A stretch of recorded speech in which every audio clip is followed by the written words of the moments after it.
What, can you hear me? No. You can't hear me? Okay. So, but let me just say, before we even go around, how grateful I am that you have traveled, so many of you, so far, and even for those who didn't travel so far, that you've set aside a week for this. And I know there are seminars and summer courses that provide airfare and housing and red carpets and yet here we are, and I think it's a testimony to that after 2,500 years, there is still the purity of the love of wisdom, right? It's the longest spiritual tradition in the West, and here it is alive, right here. Or we'll see if it is, but we'll give it a shot. So let's go around, and then we'll really begin.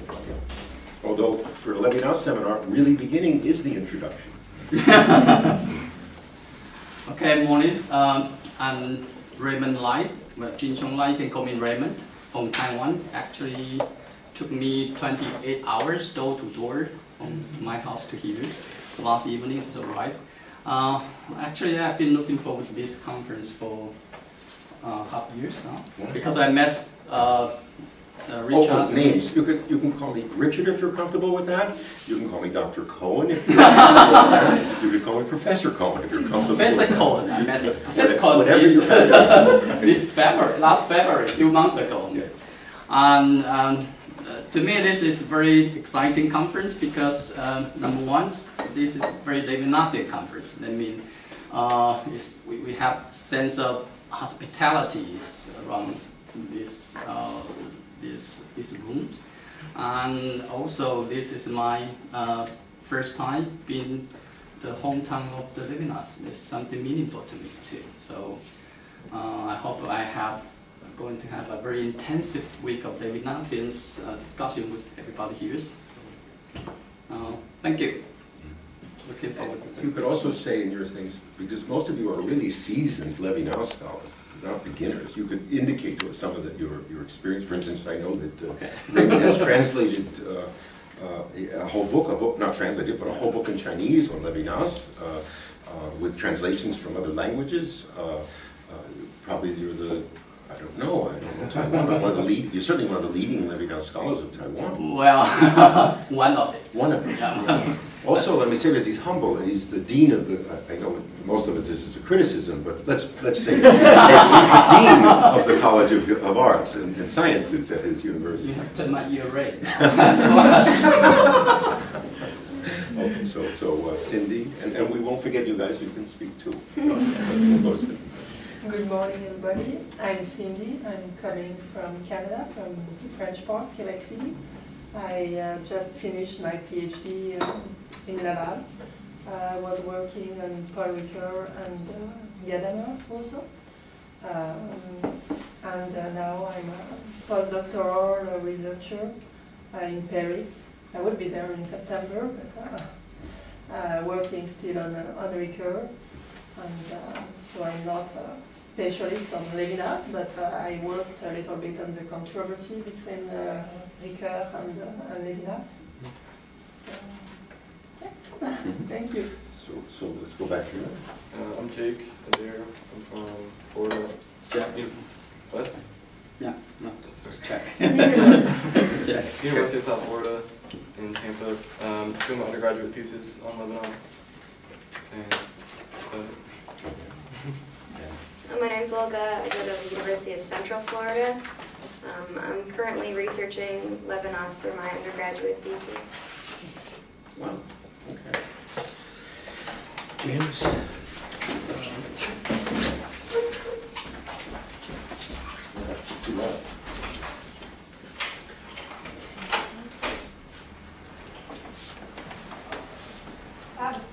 Wow, it's kosher. Good. That'd be good. Who traveled the furthest? He beat you by 2 hours. Really? Yeah. 30 hours. Oh, what's it? Oh, welcome. Another visitor. I'm sorry, James. Okay, I'm Jim McLaughlin. I'm from Western Carolina University in Cullowhee, North Carolina, which is... We didn't even put it on the publicity. Yeah, it's off the edge of the earth. Yeah. I I don't know if any of you ever seen the movie Deliverance. That's where I'm from. He means geographically. Good point. I started studying Levinas really about 11 years ago when I met Richard Cohen. I would drive to Charlotte where he was a professor then, and we would read Levinas together. He a small class, my son and I, and then my original work was on process theology, Sartre and Bergeret, but I've done some work on Levinas since then.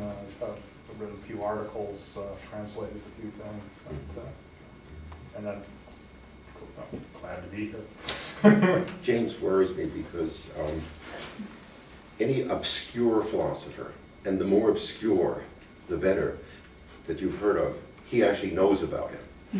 So when he started studying Levinas, I thought, oh no. I'm sure you've all read the work of George Holmes Howison. Right. When encyclopedia articles need to be written on obscure people. James knows his history of philosophy, you know that. Okay. Irene? I am Irina Polishchuk I am originally from Belarus, but I'm living in Helsinki now, and I have been writing my thesis on Levinas in Helsinki University, and now I'm a postdoctoral researcher. And your thesis was on Levinas, on embodiment, on sensing. It was on temporality. Yeah, temporality. It was a very important thesis. And Julia, I am Julia Trikita, a local person.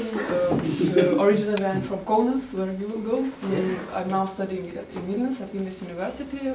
I'm a PhD student, and my thesis is not entirely on Levinas. It's on Zygmunt Bauman and his problem of ideapolarization, but as he includes a lot of Levinasian things, I'm very glad to participate in this seminar. Good morning, my name is Paul. I'm a PhD student in philosophy. I'm studying in Freiburg.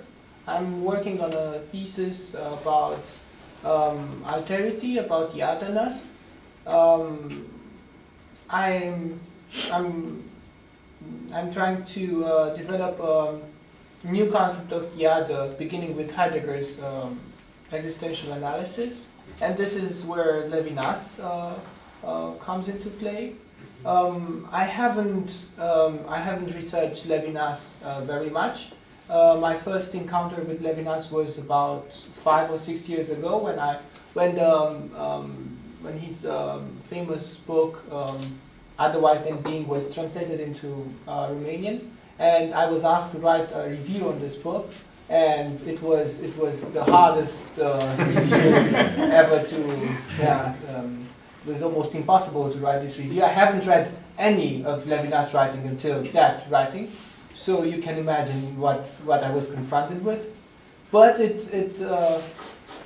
somehow it made me interested in Levinas, and I just wanted to know more. And this is when I've started reading Levinas, because as a Heidegger scholar, so to speak, it's hard to get to Levinas.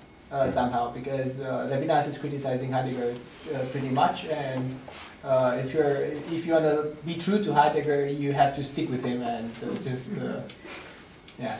Okay, thank you. So hello, my name is Raluca. I'm a PhD student at Babeș-Bolyai University from Cluj-Napoca in Romania. I'm writing a thesis on Levinas, on subjectivity and language.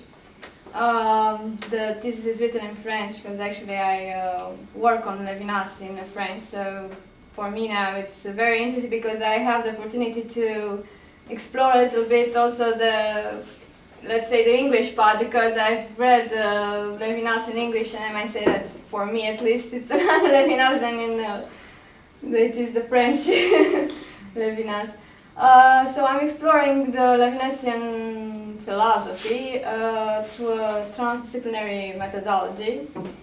And basically, I'm following a reconciliation between his confessional writings, his Jewish confessional writings, the Russian literature, the Russian influence, because Levinas, well, we born here, and of course the phenomenological part to the notion of the face, seeing as a non-place.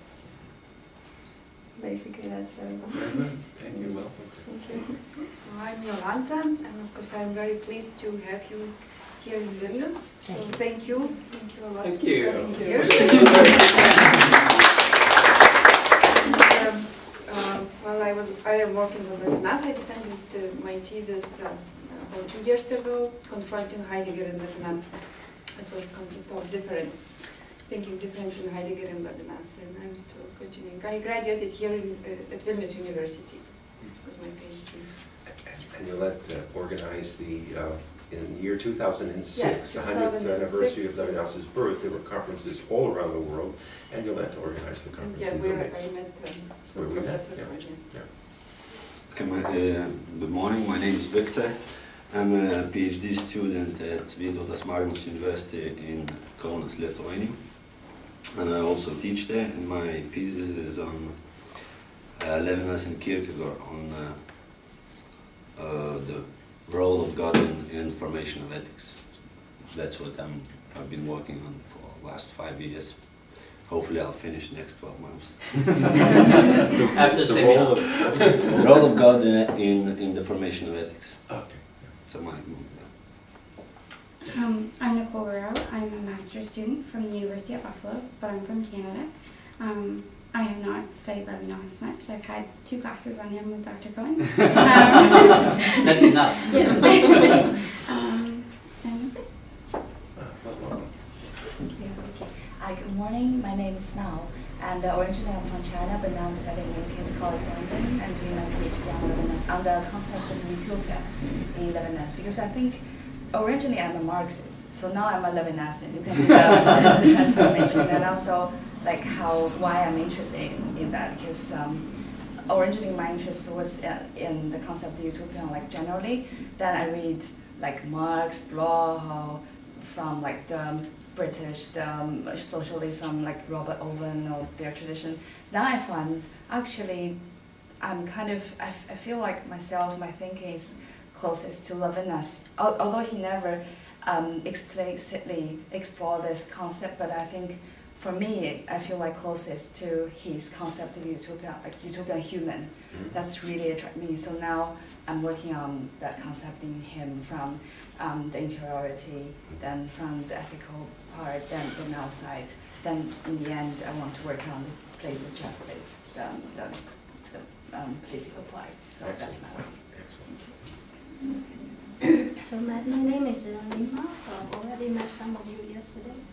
I worked in Leuven for my master's degree and for my PhD degree. I received a PhD degree in 2006, and after that I did a 1-year postdoc in Leuven, and then I teach in China. Have been teaching for several years. But I also visit Belgium frequently. I also did some teaching and research work there. My PhD dissertation writes on Heidegger on East-West dialogue. So it's published as a book with Routledge. After that, I have written a few articles, both in English and Chinese, on Levinas. What has been published mainly concerns a comparative study between the theme of the family in Levinas and the Taoist theme on the family. So that's what I have done until now. Thank you. Thank you. Thank you. A lot of work. You translated into Chinese the Evasion, right? Yeah. yeah. Want to introduce yourself? Okay. My name is Vytautas, and actually I'm a teacher at Vilnius University, faculty of law. But I was interested very much in, probably I also encountered with Levinas during my studies here at Vilnius University Religious Research Center. And I think I also attended 6 years ago this conference in Vilnius, and I was also touched by his ideas of otherness and other concepts. So I'm the one. I don't have any particular interest very much, but just general interest. But with Levinas philosophy, and especially I'm interested in Jewish heritage philosophy. I'm glad you're here. So, I hope I don't need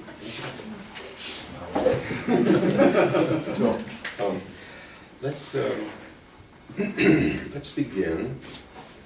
And the topic of the overall topic of the seminar is the origin of ethics, or is it the origin of responsibility?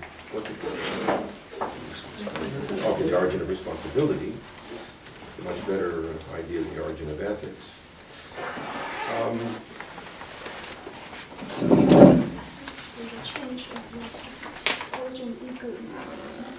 Yeah, what my topic was origin of egoism in self-sensing.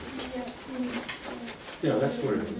I don't know if that's changed, but the framing of the seminar, the 4 days that will be here, is I think most of you could see, was built on totality and infinity. So it's, we're going to start with today the section 2, because of the peculiar structure of totality and infinity. It really has 2 beginnings, and the phenomenological beginning is section 2. So that's where we'll begin. And today we'll begin at the real basis, the grounds of the origin, the hypostasis of subjectivity.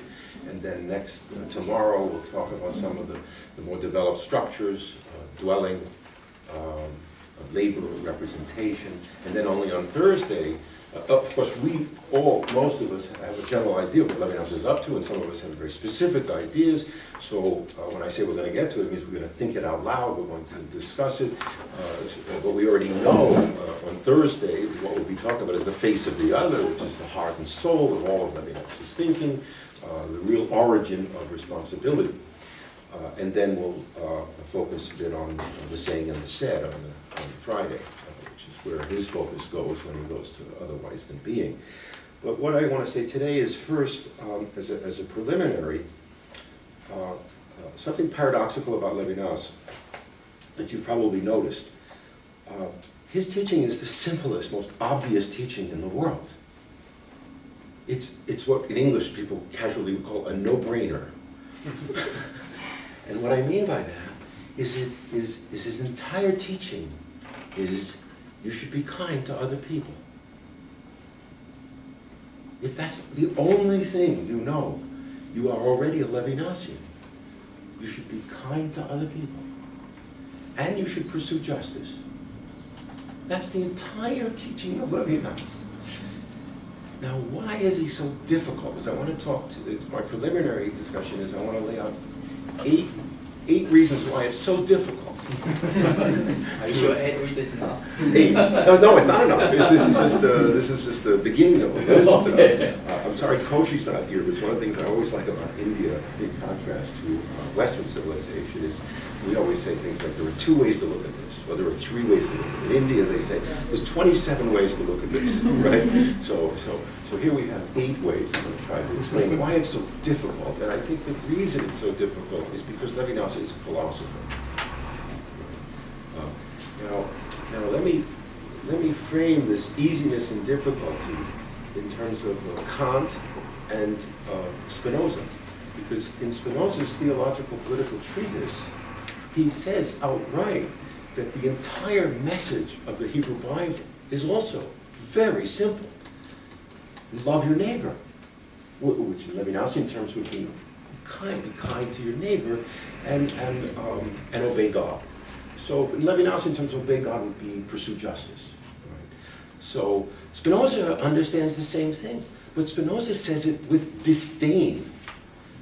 Only ignoramuses follow that belief, because Spinoza is a man of the intellect, and that he has in his book called, almost ironically, The Ethics.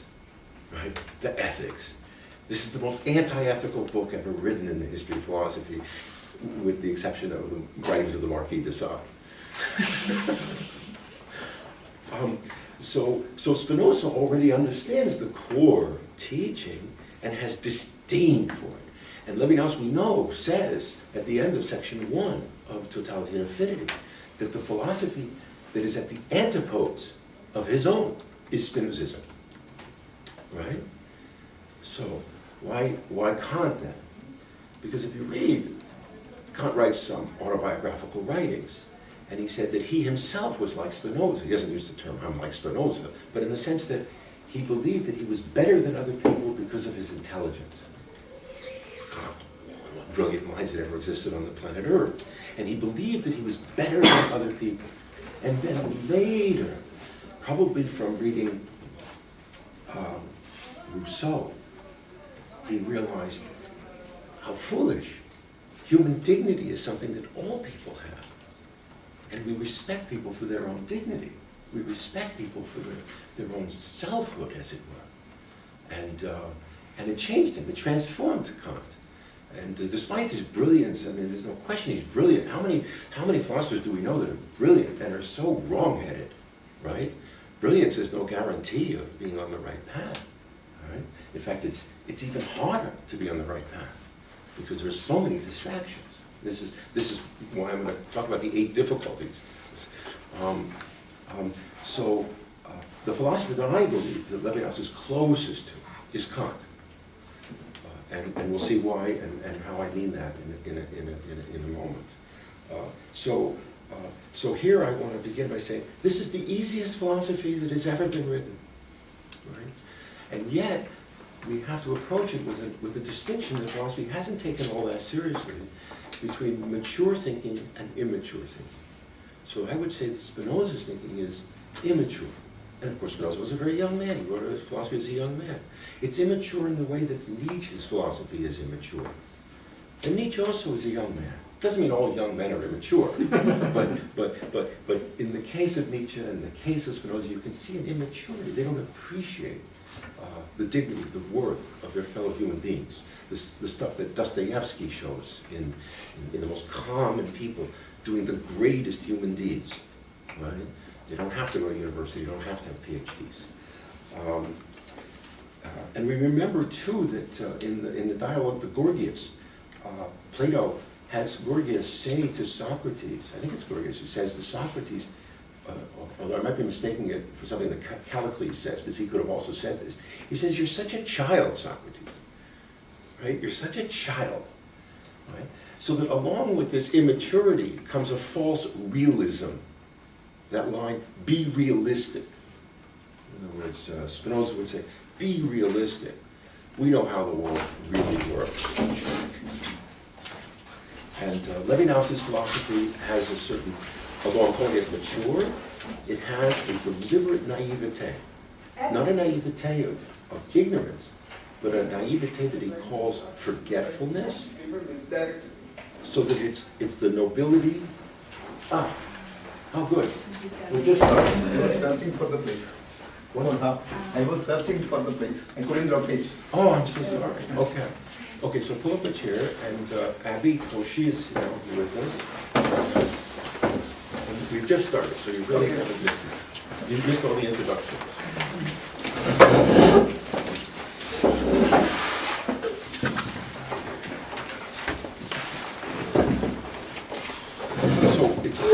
Combination of innocence and naivete that is not foolishness or ignorance, and maturity, right? And trust, and opposed to an immaturity that has a false maturity, a false sophistication. In fact, we use that word, sophistication, and if we think about, as Levinas does almost always, the etymologies of words, sophistication, sophism, Sophia, it's a wisdom, but we have been influenced by Plato, so the Sophia for us, we're skeptical about that kind of wisdom, of sophistication, people who know the ways of the world. We prefer, in a way, the innocence of an Alyosha, even though the world can't be built on that. So we're just starting here, and I'm saying that I'm about to lay out what I think are 8 difficulties that make it so hard to follow Levinas, and yet I begin by saying his philosophy is the easiest philosophy in the world. It can be boiled down to be kind to other people and pursue justice. The entirety of it, that's it. You don't even have to read Levinas, one of those great philosophers. So, the difficulties, I don't know if this has in a particular order or not, but I'm suggesting that the difficulty of Levinas, and we all know it's difficult, and there are some philosophers that you can actually admit it's difficult, because in some philosophers, if you say it's difficult, people look at you and say, what's wrong with you? You must be missing a few candles. But other philosophers, you can say it's difficult, and like when you say it's difficult, otherwise they think, of course it's difficult, right? It's difficult stuff. So I want to think about why it's so difficult, when really what he has to say is so simple.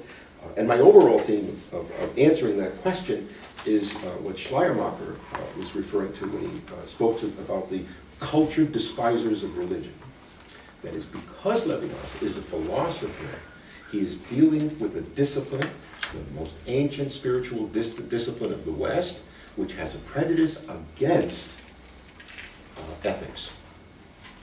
And it's interesting because Levinas has shown us all the high moments of that culture. And we know that Socrates, who was our paradigmatic philosopher, despite the fact that everyone says that Aristotle was the philosopher, it was Socrates who was the paradigmatic philosopher, who died for philosophy. And Socrates became a philosopher when he turned from the natural sciences to ethics. That was the decisive moment. There had been natural philosophers before and after Socrates, but he was special for that. And that's the first point I want to say about the difficulty. One of the difficulties, I would call it, is the ambiguity of the meaning of wisdom. The ambiguity of the meaning of wisdom is, on the one hand, it seems to mean knowledge. And that's how it has, for the most part, been interpreted in the Western tradition. Certainly one of the great contributions of the West to the world has been science. Science is so great a contribution of the West to the world that it's not even Western. Right? It's unavoidable. It is not. It's the highest and strongest and hardest and most enduring form of knowledge that there is. It is the mastery of the world through knowledge. You can take the world apart and put it back together. You can create nuclear bombs, nuclear power plants, airplanes that you can fly from India and Taiwan. Science. So, on the other hand, wisdom has also meant a love of what is best, of what is most precious, of excellence, overall excellence, including excellence of mind, excellence of character. So it's not just excellence in sports, because we know the Greeks cared a great deal about aesthetics, excellence in beauty, right? I often point out to my students that the longest standing institution of the ancient Mediterranean world, outside of Egypt, was the Olympics. The Olympics lasted for about 1,000 years. Right? So there's a real attraction in terms of excellence, aesthetic excellence. But the philosophers said, no, excellence is wisdom. Wisdom has more to offer than aesthetic or maybe physical excellence. So first problem, the ambiguity of wisdom. The second problem, or what makes it difficult, is that we know that Levinas, and this is what makes in some ways his thought contemporary, is he's a student of Husserl. And what that means is that he understands the true nature of science. In contrast to the more popular notion of science, which is the imperialism of the natural sciences, namely of objectivity. So that we know that Husserl's great writing, The Crisis, was an attempt to save the West from this narrow-minded conception of science, and which we call positivism, right? Which is still the regnant interpretation of science in our day. We all suffer from this in the humanities, right? We have to suffer from the positivism. People would say, read Husserl. You know? Levinas read Husserl. He was a student of Husserl. He's a phenomenologist. So another difficulty then is that we are thinking of science in terms of evidence, even though we're living in an intellectual world, not just the popular, certainly the popular world, but even in the intellectual world, that in large measure is thinking of science as objectivity. Nicole was telling me that she had attended a conference at University of Nottingham. It was held in Oxford, and she went because it was a conference on the soul. Well, it turned out the conference was on the brain. Right? So, to my mind, there's no connection between the brain and the soul, other than without a brain, you probably have a truncated soul. But other than that, who knew what was, the brain? I see the brain must be in this thing. This thing, there's a brain in there, right? What do I know? There could be styrofoam in there. What do I care, right? If I'm going to the doctor, I hope he knows what's in there, right? And the soul confusing that with the brain, it's absurd. But this is the world we live in, and this is why Levinas is difficult, because he is a phenomenologist, okay? Now, the third reason I think it's so difficult, so I would call this second one the difference between objects and evidence, the broadening of the notion of science. The third difficulty is that he's not just a phenomenologist. That is, for Levinas, as we know, ethics takes priority over phenomenology. So at the center of his thought is a rupture with science. Science in the true sense. That is, Husserl attacked science in the name of science. Levinas, in the end, he's not attacking science, but he's seeing the limitations of science in the name of ethics. Right? So this is, again, very difficult. And this is perhaps, we'll see that all the rest of the difficulties I'm going to be saying are related to that difficulty. And this is the core of Levinas's work, how to break in with ethics in a discourse that is public and a debate and an argument and a discussion because of its commitment to science. So phenomenology, we could say, is not enough. That's the third problem, is that there's a rupture in phenomenology, which you see in many of his early articles, Phenomenology and Enigma. That's what that's all about, Phenomenology and Enigma. But everything in Levinas is to show the moment where phenomenology fails. But it's not a failure, meaning you throw out phenomenology. It has to be phenomenology that fails. That is, science in the strongest sense. So first of all, you have to go from the natural sciences to true science, which is phenomenology. Then you have to see that true science is not enough. Because if you make the claim that something is not enough before you've reached the limits of science, someone will say, well, you haven't reached the limits of science. Do more science. That's why you think it's not enough. No, you have to go all the way to the end of science to see the limit. Right? This is what, again, the parallels with Kant are phenomenal. But here is the great difference. And this is going to be my sixth difficulty, so I won't jump too far ahead, but Kant was not a phenomenologist. He hadn't gone to the limits of science. So the fourth difficulty is that Levinas says again and again when he wants to talk about ethics, is that he can only do so by an abuse of formal logic. We have heard that phrase, it must be at least 100 times in Levinas, in one form or another, that he is going to abuse formal logic. Well, what is formal logic? The principle of non-contradiction, the principle of the excluded middle. We've all been trained from our childhood, not just in philosophy classes, that you cannot make sense without the principle of non-contradiction. People who contradict themselves, either they're suffering from psychological problems or you can't speak to them, right? So Levinas is saying he will abuse formal logic, that his philosophy goes beyond affirmation and negation, beyond being in nothingness, or as I characterize this problem, is he wants to say what cannot be said. Right? That's the fourth difficulty of Levinas. He wants to say, because remember I said, the problems with Levinas, since his thesis is so easy, is that he's a philosopher. If he weren't a philosopher, we could say, what a good man. Right? But he wants to be a philosopher, so he wants to say what cannot be said. Now you can, as you know, you can divide the history of philosophy between those philosophers who say, yes, I want to say what cannot be said, and those who say, I can only say what can be said. So Hegel says, I can only say what can be said. Kant says, I will say what cannot be said. Right? Plato says, I will say what cannot be said. Aristotle says, I will only say what can be said. Right? The whole history of philosophy divides on this. Am I going to be pointing at someone, or am I going to be looking at my finger? Pointing at something. Right? So, number 5, and again I've said this, the difficulty is that Levinas' discourse, insofar as philosophical, is universal.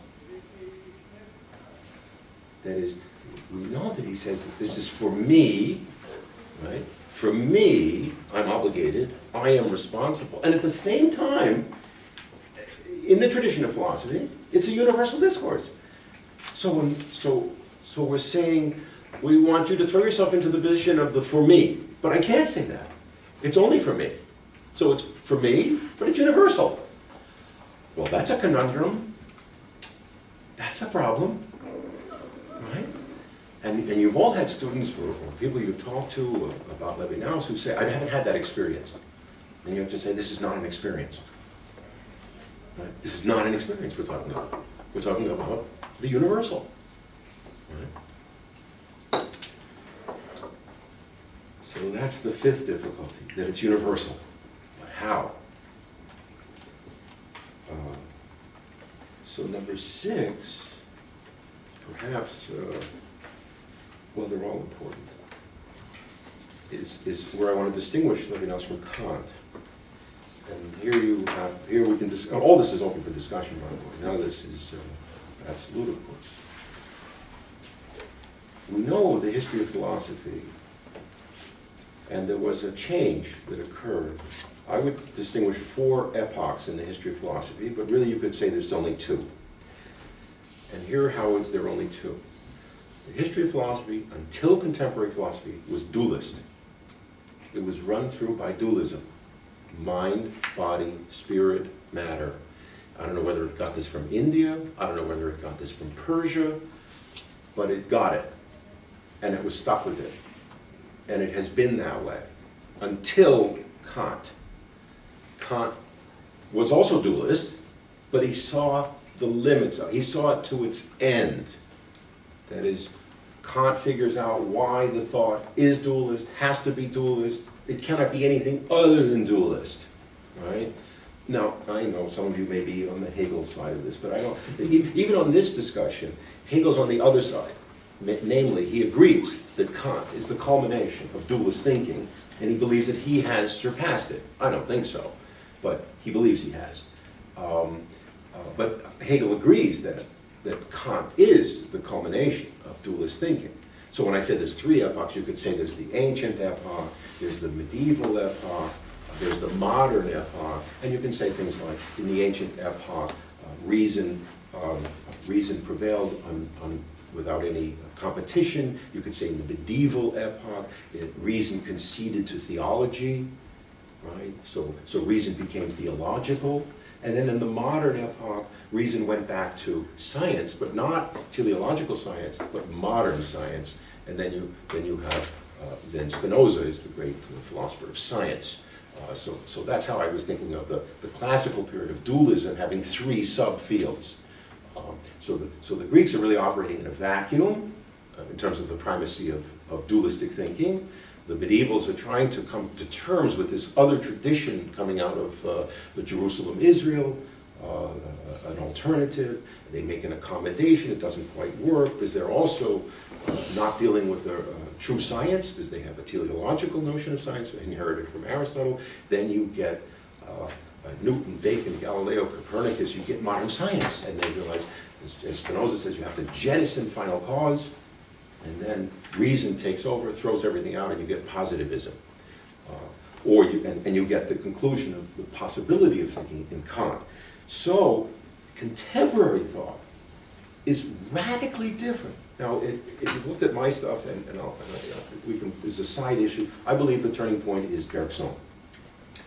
And we can discuss that at length if you want. That is, other people would say it was Hegel. I don't see at all that Hegel overcomes dualistic thinking. Therefore, Marx doesn't. Schelling is the best shot prior to Bergson, but to me it's Bergson who figures it out, who solves Zeno's paradox, right? Longest standing question in the history of philosophy, Zeno's paradox, Bergson solves it. And with that, we're in contemporary philosophy. What's the difference between contemporary philosophy and classical philosophy?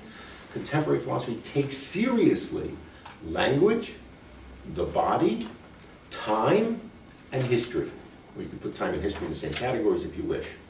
So it takes seriously the body, instead of the body being the garb of the spirit is inseparable from the body. Instead of language being some kind of mask for ideas, ideas are now found in language. And instead of time being a disturbance of eternity, and you're still in the cave, eternity comes second to time. Eternity is the byproduct of time. Right? So time takes centrality. And this, by the way, Paul, is why Heidegger's being in time is so important. Because Heidegger's being in time, for Levinas certainly, is the first book of contemporary philosophy. Now you might say Bergson, and you could argue. And Levinas does say that Bergson's doctoral dissertation is one of the 5 great books in the history of philosophy, but really it's Heidegger's Being in Time. That is, Heidegger's Being in Time is the first book of contemporary philosophy, meaning it takes seriously history, time, language. Unfortunately, although it tries, it doesn't quite make it in terms of the body, and that's our discussion today. That is, for Heidegger, the body only comes into being in time in terms of angst. The anxious body, the body is anxious, or the practical body, or the Zuhande. So there's a deficient character. We'll see his relation to Heidegger is very important, but it's important because Heidegger is the breakthrough figure taking advantage of what Husserl's phenomenology enabled in terms of thinking contemporary thought for the first time. Husserl himself wrote reams and reams of contemporary philosophy, but Heidegger did it in a way that caught on, that caught people's imagination. The resources are in. So the great philosophers of the 20th century, like Merleau-Ponty, they go to Louvain to study Husserl's writings, because it's in Husserl's writings. It's just that Heidegger was a better publicist. Right? And I'm not saying that's all he was. And when I'm saying Heidegger, I'm saying Levinas's view. My view, I almost share everything. I would say almost. I share everything with Levinas. So I'm a disciple of Levinas. So I would say that I would agree with Levinas that when I say Heidegger, I mean being in time. That's all I mean. The rest is not at the same level. The rest is Derrida. Okay, so the 6th difficulty is it's a new thinking. Thinking has never thought this way before. There was no precedent for this thinking. Heidegger was the first one. Levinas is the second one that he thinks it through.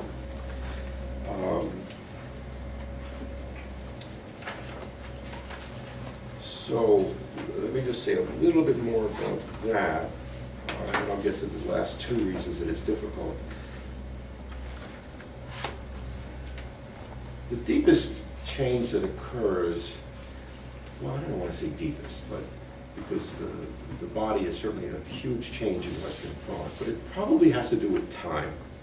That is, in order to have an original thought in the contemporary period, you have to have a theory of time that is no longer determined by the priority of the eternal, that takes time seriously, as I would put it, that takes time seriously. And there are only 2 theories.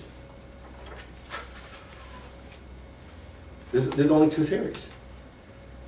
One of them is Bergson's, time as duration. That is the interpenetration of past, present, and future, what Levinas will call cosmological time. Temporalization. Now, Bergson's theory which was the breakthrough, was then developed by Husserl. Protension, retention, the whole schema of inner time consciousness. That's a development.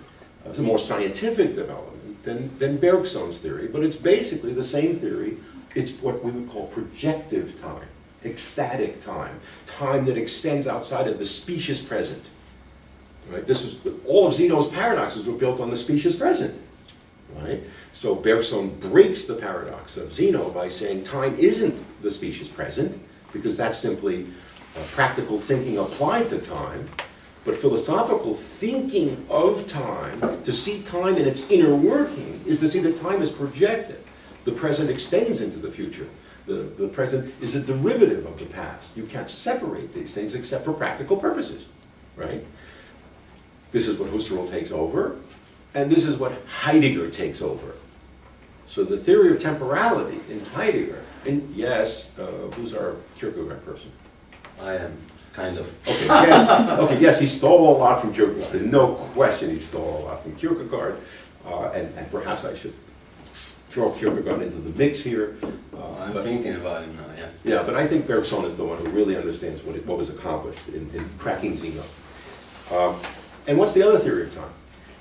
So we have one projective theory that says, oh, the problem with the past theories of time is they were just instants lined up. They were stopping points, as Bergson said. Stopping points, not real time. That's why it's the moving image of eternity, because it's actually already eternity. When time is just stopping points, there's no time at all. So it's the moving image of eternity. It's not even time. So we get real time, projective, ecstatic, existential.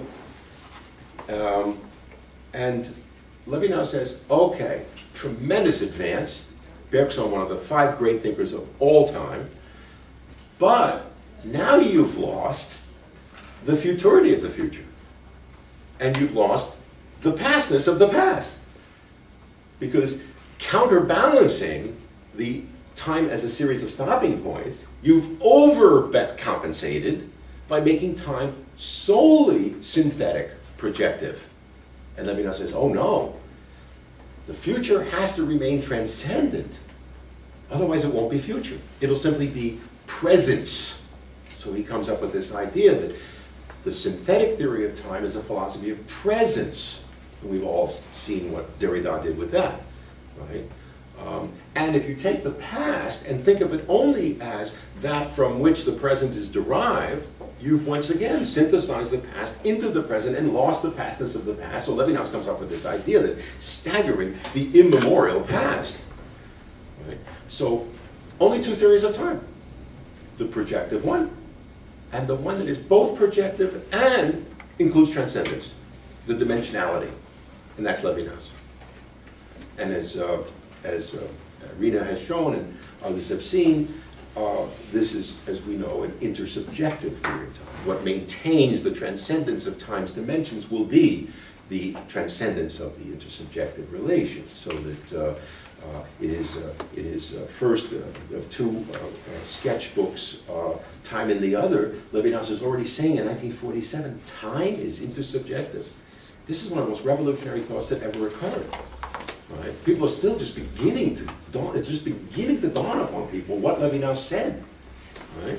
But the rest of his philosophy is the elaboration of what that means. Diachrony, right? The diachronic. So we have the synthetic time, diachronic time. Well, so that's the 6th reason why it's difficult to understand Levinas, because it's new thinking. This is genuinely new thinking. This is not the old mind-body, spirit-matter. This is not hylomorphic thinking. Right? The best the tradition came up with was hylomorphism. Yeah, they're really close, matter and spirit. And then when you criticize them, saying, yeah, but they're separate, they go, oh no, it's even really close. It's even closer and closer. It's like this infinitesimal point that never is reached. Right? They can't actually join them because they want that soul to be in heaven. Right? It's a theological notion. And Levinas says, gone. There is no such soul. It's an intellectual construct. Right? You have to rethink the soul. Okay, 7. And this is something he says at the beginning of Time and the Other that has always struck me as a, just the overall statement of his philosophy outside of be kind to people. It's difficult because he wants to, he says, deepen the notion of the self in order to deepen the notion of transcendence. People often, beginners in Levinas will be struck by section 3 of totality and infinity, the transcendence of the face, the alterity of the face, the alterity of the other person, not realizing that that alterity is only transcendent and alter and other because of how the self has been changed. Right? If you had, say, a hylomorphic notion of the self, then the transcendence of the other could only go so far. You'd already have transcendence within yourself. You wouldn't need it in the other. Right? But transcendence takes on its full sense with the new understanding of what it is to be embodied. That's today's topic, embodiment. Right? To be embodied. So I'd say the seventh difficulty is, it's not just a new, more radical sense of transcendence, it's a new, more radical sense of self, of egoity, right? Of independence. Which brings me to my eighth and final, although we could have more differences or difficulties. Ethics. Ethics is difficult, right? Ethics is difficult. There's no armchair ethics. We would all rather have fun, right? I was very impressed with working with Yolanta and organizing this group getting together. Yolanta has organized a number of conferences, I haven't, and at most of the other conferences that Yolanta has organized, I must say, if I can put it this way, the participants have been a lot less responsible than the people participating in this seminar. That is, when people go to a Deleuze conference, it's not the same thing as going to a Levinas conference, right? And there's a kind of moral commitment. Now, there's a difference between a scholar of Levinas. You don't have to be Levinasian. I respect that. That's fine. Or those of us who are Levinasian. But those of us who are Levinasian, we're moved by this moral imperative of his thinking. He's not just a scholar. He's a philosopher, therefore a sage, therefore an exemplar, right? We're moved by his thought. And this is disturbing. This is difficult for scholars. And as we know in our age of positivism, so much of philosophy is turning into scholarship. Philosophy was never scholarship. So I would call the eighth difficulty, what Levinas calls it, the temptation of temptation. The temptation of temptation is to be free of this existential moral pull of ethics. Levinas himself says, he says, remember the great line, no one is good voluntarily. Right? No one is good voluntarily. He says, otherwise than being that in the measure that responsibilities are taken on, they multiply. It only gets worse. It doesn't get better, as some people say. And he says, no one is allowed a relaxation of attention or a lack of strictness. It's brutal. But I do tell my students when they say, this is too difficult, this is too hard, I can't live up to Levinas. I say to them, are you kidding? The problem is not that we're too Levinasian. The problem is we're not Levinasian enough. Right? I said, your problem is not that you're not having fun. You're having fun. Don't kid me. Right? The problem is trying to balance your life of fun and this impulse, this imperative that you know is right. So I say that one day, thank God, we'll have the problem of being too Levinasian, but we are not there today. Right? This is not the problem that we are living. But anyway, I would say this is one of the difficulties of his thought, is that ethics itself is difficult in a way that's very different than that picture of philosophy that so many people in our profession have, namely brilliance. Right? So brilliance is great. Great, so you got brilliance, I'm glad. You should have brilliance to be in here. But now let's get down to work. Right? Let's see how we can live excellent lives. What would it take to live an excellent life and not be distracted by all the things that keep us from that? So The difficulty of Levinas's thought is that he's gone into the lion's den, right? He didn't have to. He could have lived a good life. And he was living a good life as far as I can tell. He really was not in academia. That's we should remember that. It was only at the end of his career when people like Ricoeur said, what is this guy doing, teaching in some Jewish teacher school? He should be at the university. That they took his Totality and Infinity, which had already been published, and they said, let's make this a doctorate. Okay, you have a doctorate now. Now you can teach at our university, right? That was just a sideshow, and but thank goodness there was that sideshow. Okay, so I'm laying out why it's so difficult, or at least 8 reasons why it's difficult to do Levinas. So why don't we? It's 5:11. Should we take like a 5-minute break before we start getting into? Let's take a 5-minute break and then we'll get into the self-sensing, because these were very general statements. Okay, so I don't know if there's any coffee. Is there water?